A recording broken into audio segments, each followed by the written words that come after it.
Now, the presidency has confirmed that President Bola Ahmed Tinubu has approved the 15% import tariffs on petrol and diesel, describing the policy as a strategic step to stimulate local refining and strengthen Nigeria's energy independence. According to a statement by the Special Advisor to the President on Media and Public Communications, Mr. Sunday Dari, on his official X handle, the new policy is a bridge, not a boarding, aimed at transforming Nigeria's petroleum landscape and securing long-term economic stability. He described the policy as a strategic measure to end Nigeria's dependence on imported fuel and accelerate the country's path to energy self-sufficiency. He explained that for years, Nigeria has depended heavily on imported fuel, despite being one of the world's leading crude oil producers, a situation that drained foreign exchange, hindered job creation, and stifled local refining investments. Meanwhile, on the other side, the Nigerian Labour Congress has cautioned against Nigerian government's newly approved 15% import tariffs on petrol and diesel, warning that the policy could backfire if it leads to price manipulation or consumer exploitation. The spokesperson of the NLC, Mr. Benson Ukpa, said this in an interview with Newsman. Well, let's break this down and get the basics of it. Right in the studio, I have Professor Ken Ife, who is a development economist. Prof is not joining us from Abuja today. Prof is live in our Lagos studio. Prof, good afternoon. Thank you so much for coming. Thank you for having me. Thank you, Prof. Prof, you heard my introduction, obviously. Oh, yeah. And you know, definitely when policies like this come up, we have pros and cons, like some would say. Of course. So what is your own understanding at this time where we are all waiting for the 2026 implementation of the big four tax laws? Now we are hearing about this. So some of us are worried. How does it come to you, Prof? First of all, let me say the background. From independence in 1960, we had political independence. But up till now, we have not had economic independence. So this is the most consequential, most robust measure, fiscal tariff compliance measure that this administration has embarked upon, and it has a far-reaching implication on many economic fronts. And let me put this into perspective. We've inherited since 1945 what we call a specialization in our division of labor, where we are to be exporting raw materials and then importing and consuming finished products. Now, when you export raw materials, you are exporting your jobs and you are importing poverty. And when you export raw materials, you capture only about 10% of the value of that raw material, and then you come to the tail end of the finished product and go and look for 100% to buy that, which means you have to go and borrow money to afford what you should have participated in the value chain. So those who get the jobs and who get the profit are those who are in the value chain, adding value, those who are doing value addition. So how does that come to Nigeria? We have a category, two categories: natural endowment. God has given you agriculture, giving you solid minerals, giving you raw crude, and then gas, natural gas. You reserve your right to fully add value to those to bring about development in your economy. It's a different story when you talk about ICT, gadgets, and then imported cars and all those stuff. You don't have competitive advantage over those. Technology goods and all of the consumer goods, that's fine. But that one is your starting point. So when you come to the area of crude and then refined products, and then you'll find that the situation is such that the scheme you're operating decimates all your processing, refining capacity in the country and make you hopelessly dependent on imported fuel, then there's something fundamentally wrong with the economy. If you have an import-dependent economy, any macroeconomic, global macroeconomic headwind will always affect you. And you won't develop your economy. So explain to me why the biggest producer of crude in Africa and gas in Africa is hopelessly dependent on importing finished fuel, and gas. We couldn't. You can't explain that. And yet you have the preponderance of government business, 4 refineries dead, you are paying salaries, and nothing is happening. Then private sector comes along. The government will be screaming to bring private sector in because government is the last resort when it comes to a free market economy and then you want to produce. It's not the government that processes and manufactures, it's the private sector. They just have to enable that to happen. So now, the frontiers of the argument is this. Where is your cost recovery and how does that marry with the price benchmark? The price benchmark is the imported price of fuel. And then if that imported price, don't forget, people produce that fuel and then you buy it and bring it into Nigeria. Yes, they would have earned their profit and covered their cost. And then when they land to you, it's the question of how do the local producers compare? So if the break-even and the price for the local producers don't equalize, then you got to go to ad valorem. The ad valorem is allowing you to make sure there is parity. Do you understand?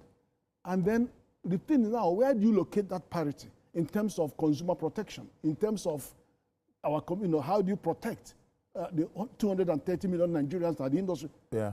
Our price point is about 860 naira to a liter. So for landing costs? Yes, and then you now add 10%, which the government proposed, 15%, which is another 100 naira, 99 points. It comes to about 960, thereabout. But that's only $0.6.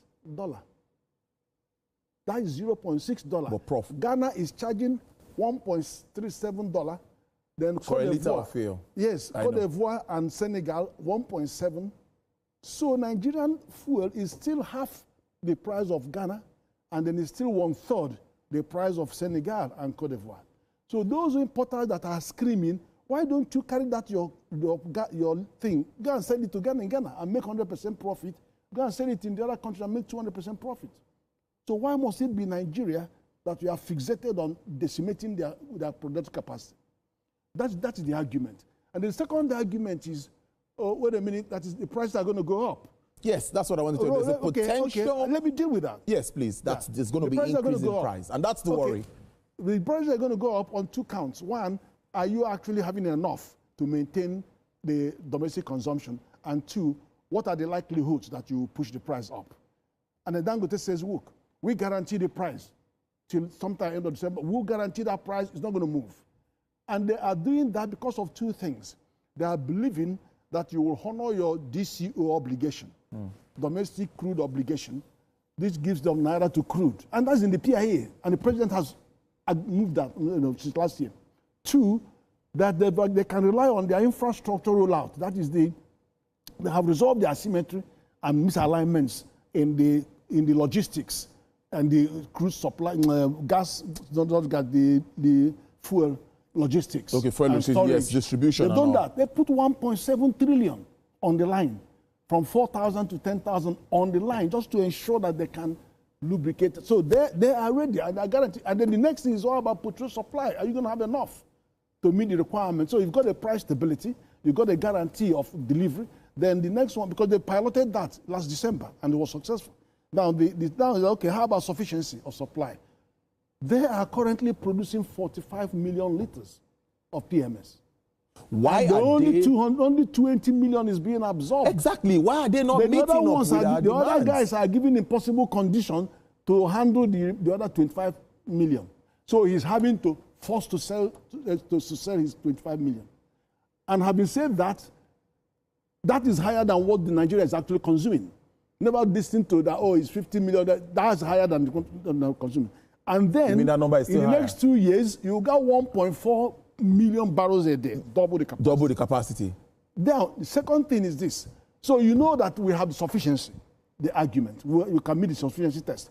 The other thing is this. Why is he doing this?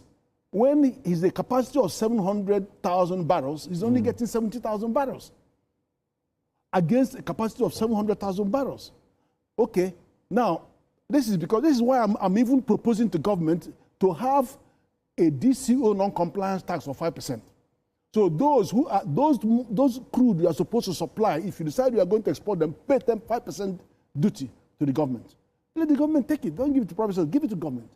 Because it's unbelievable. OPEC allows you 5,000 barrels for domestic refining, and you can't even give those to local refiners to refine. And then somebody's selling what? And then not to talk of 1.8 million barrels you are getting. So whatever it is that they require and you are not giving it to them, government should tax that 5%. So that what it means in effect is this. If the price of your crude is $65 today, or even 60, you have another $3.5 to pay, which is 5% on top of it. So if you think you can go and sell it at that higher price, go ahead. Do you understand the argument? Because you have to use fiscal tool to comply, to get compliance. Just as you are using 15% fiscal tool to get compliance. So the next thing is now the argument about how does it stand? Is there any due diligence in the law? Should the Senate, I saw a petition, Senate should step in. I mean, those don't hold water. Tell me what? You have an act, PIA Act, and then NMDPR Act that says you can make the regulation. So there's a delegated authority to make the regulation. Prof, and allow the president is the minister of petroleum. Yes. He has the power under the NMDPR to instruct them to issue the regulation and then do that. Allow me ask you, you know, we brushed on the issue of potential increase. That is what worries most Nigerians, because Nigerians are concerned about the issue of increase. They are worried about that too.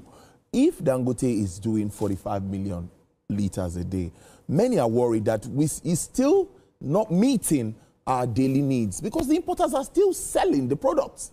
They are bringing in products. The other importers are not taking his products because I'm telling you that only 20 million of his 45 million is being taken. So the remaining 25 million is exported? He has to export it because these guys are given impossible conditions to handle the product. Now, and then don't forget, you're not comparing like to like.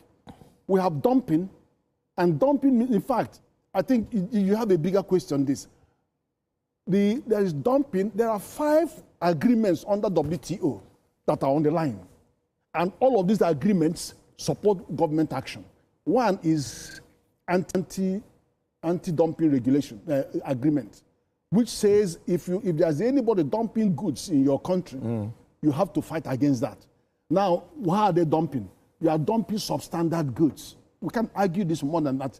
Substandard goods. What is NUPRC doing? What is NMDP? What are they doing? NMDPRA hasn't got a laboratory of international standard. Neither has NMPC in all these years. But sorry, the NMDPRA, yeah. I was to say, and then these guys will go to Lome and then mix and then issue the certificate and come here and then so if you don't have, then go and use the one that has.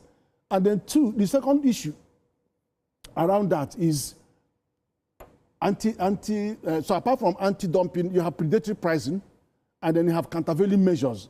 Now, countervailing measures also invoke those safeguard. You have safeguard measures, which are safeguard agreement, which says you have to take steps to safeguard your local industries, and it's within the law. Then you also have another one, infant industry protection. Every country in the world invokes infant industry protection. You are going to say to me, oh, NMPs that have refineries here, that this Dangote is still a refinery, doesn't need infant. It is not so. That is an integrated complex of its type, different. So it's still classed as an infant industry for that purpose. So not that as a local industry, an import industry, however you look at it, it is our protection. And the strategic, the company is strategic, the project is strategic, $20 billion. Do you know how much we are consuming as Africa? Africa is consuming $20 billion of fuel, imported fuel. Out of it, Nigeria is contributing $10 billion.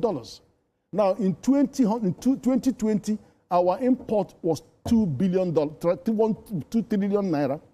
2021, just over 4 trillion. 2022, about 7.8 trillion. It drops a little bit in 2023 to 7.4 something. But then in 2024, it jumped to 15 trillion. $10 billion in this country where you have massive capacity. And then let me break it down. 20,000 barrels of a modular refinery that refines 20,000 barrels a day costs $70 million, maximum $100 million when you have high sulfur content and you need catalytic converters. This $10 billion can put in 100 modular refineries. And there are 30 people with license. The few modular refineries we have, how functional are they? No, what are they doing? They're coming on stream, under strain. That's one of the problem is what this 15% is trying to solve. They're trying to solve the problem of pricing. You know, if you cannot make profit, how do you convince an external investor to invest where they can see that the situation is such that the frivolous import is decimating your capacity and preventing you from have cost recovery?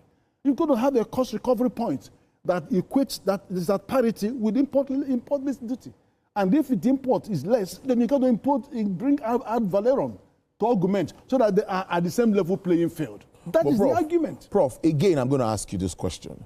So why are those importers not going to set up their own refinery? It's a big question for the importers. I'm sure they're listening to us. The importers They can have 3 refineries, 4 refineries, and use their tank farm to aggregate their produce. And then they can send it abroad. We're talking energy security here, Prof. They can export food. They can export fine products. Prof, we're also talking about energy security here. And the argument of some analysts like you is that we cannot put all our eggs in one basket. In every country, we have national oil companies that are operational. In Brazil, in France, in the United States, we have national oil companies. And our national oil companies should also be functional. None of them is as dysfunctional and incompetent as NNPC. NNPC has been single-handedly responsible for the level of poverty, impoverishment, and lack of development of Nigerian economy. They still come up with reports and we see billions of dollars and naira that are spending. But no account. It's only just now that we have seen money when a new administration gone in, they've now seen some revenue. Why are they condoning 4 refineries that are dead? You still paying salaries of post-PIA. What would you say about the NNPC? No, but post-PIA. Yes. First of all, they still had, even PIA was 2021. What happened between 2021 and 2023? They had monopoly of export of crude, monopoly of import of PMS. They're supposed to be putting $3 billion every month to central bank. They cut them off. They're doing crude swap. And they move all the crude, bring only one product, PMS. I tell you, you're owing me. Government, go and borrow 500 billion every month. Is that how you run a business? We can do better. And then Tinubu came in, stopped the stealing, and stopped the subsidy. He's only got only half of that. Central World Bank confirmed. Only 50% of that subsidy has been available to this guy to do what he has to do. Sort out the governors, get some of the palliatives and stuff like that, and then get agriculture and that. He hasn't got all the money. Give him that 100% and they will see the difference. People wouldn't be on the street. Then private sector invests money. You turn around, you want to destroy the private sector. And then the unions colluded. They just kept quiet and kept on protecting that thing going on. And then they never protested against 4 refineries that are not working. They collected $10 billion over 10 years to repair. Then in the last dying moment of the administration of Buhari, they got approval for $3.5 billion that they are going to do it. And the Buhari was saying, where are you going to get the money? They said, just sign. And they will. They carried the thing, went to Afrexim and secured securitization of our crude. A lot of the crude. Now, what did they do? They carried out $3.5 billion. They now say it's $2.999 billion. Yes, where is it? They put it on the company. They are all celebrating. Oh, they are producing what? Producing naphtha. They haven't produced 1 drop of PMS. And here you are prostrating everywhere with a downstream NNPC station. What are they doing? You are keeping them there so that you're keeping importing substandard fuel. Do you understand? I mean, it's unnecessary. They should get out of that downstream and sell it off to all these marketers. Let them run the thing. What are you doing with midstream? With refineries that are not working? And a group came and gave you $750 million to take 2 refineries and sort it out in 2015. And then you But do you think we'll be safe as a country? No, you protested and then you gave you back the money. To only expect that our petroleum products, all our petroleum products, will come from Dangote refinery. What are you talking about? Do you think No, I don't know what you're talking about. When we talk about energy security here. Bua is coming on stream. Then you have 2 modular refineries. And if NNPC doesn't know what to do with those 5, they can shut them down. You can send them as scrap. Look, now that you think no private investment can revamp that? Of course they can. When they have the price, because the problem is the price. You've got to get control of the price. Nobody will put their money into here where they cannot recover the money. They can't see cost recovery. cost recovery is not just breaking even. You have to have profit. These guys are going to borrow the money they will invest into your economy. They expect profit to be able to service their debt. And they're going to make decent profit. Now there is parity. And then they can come and snap up those refineries that refuse to work and put their money in it. And by the way, why does Nupeng and Pengason and that man, why don't they go and buy those industries, those refineries, as management buyout?